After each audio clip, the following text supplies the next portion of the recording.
Hey Dragon Slayers, today's video is a fasting success story from Elizabeth. Don't forget to like and subscribe because it really helps the channel out. Let's get started. So Elizabeth grew up in South Africa and was overweight most of her life, with periods of weight loss due to yo-yo dieting. In 2002, she went on a fat-free, high-carbohydrate diet for 2 years.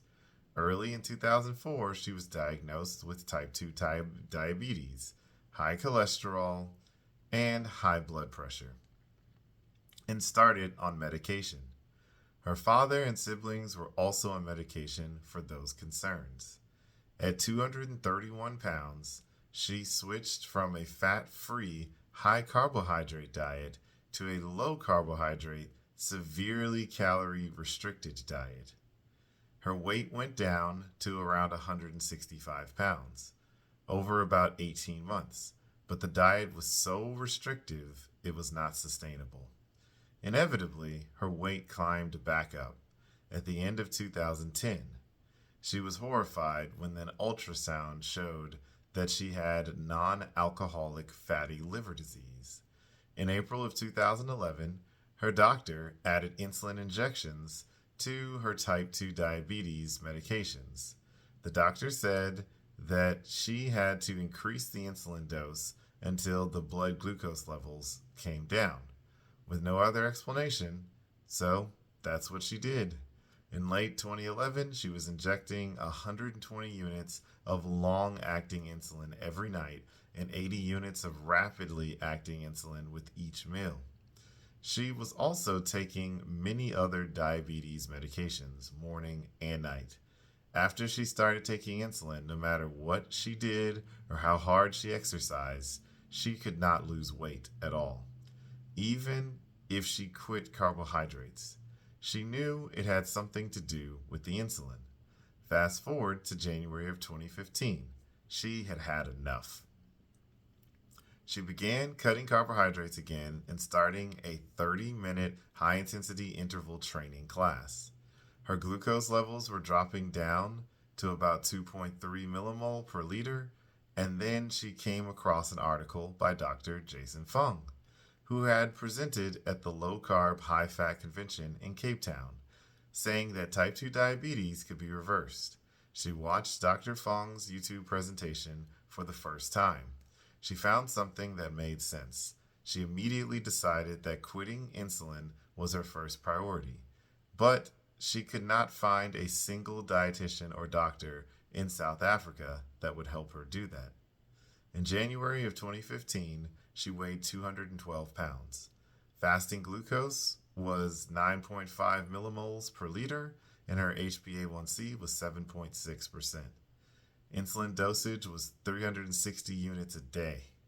So, she read more on Dr. Fung's intensive dietary management blog, and towards the end of February, she started a fasting regime along with low-carbohydrate meals. She cut all of her insulin doses in half. She began with 3 days of fasting a week. On fasting days, she drank coffee with cream in the morning and water with a slice of lemon in it, for the remainder of the day. Later, she learned that you don't really need breakfast, so she started just eating one meal in the late afternoon on non-fasting days.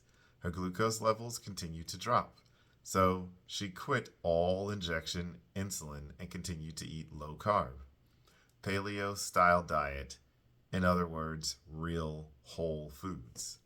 Her weight was slowly coming down, and the needle on the scale was around 194 pounds.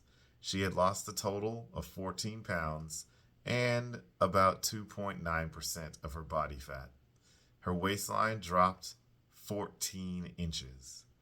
By June of 2015, she weighed 176 pounds.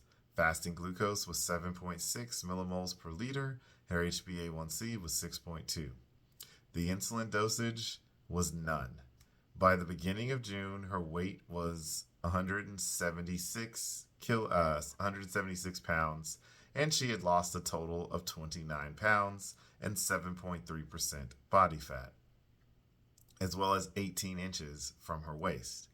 She continued her fasting regime, and in August, she finally found a physician to help her with the last bit of the way.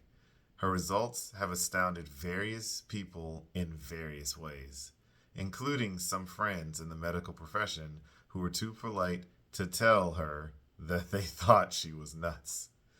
So by November of 2015, she was down to 150 pounds. Her fasting glucose was 5.9 millimoles per liter, and her HbA1c was 5.3. The insulin dosage was still 0. And it's at the end of 2015, at the end of November of 2015, that she had lost a total of 46 pounds and a body fat reduction of 12.4%, and a total of 31 inches from her waist.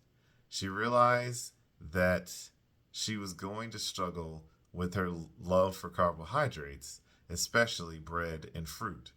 But she knows that her new way of eating real foods combined with a fasting regime is sustainable. As Dr. Fung puts it, there are times of feast, but it's easy enough to balance those with times of famine, aka fasting. She feels so much better having lost so much weight and has lots of energy when she fasts. So that's what I've got for you guys today. Don't forget to like and subscribe because it really helps the channel out. And remember, guys, that together, you and I will slay the dreaded diabetes dragon.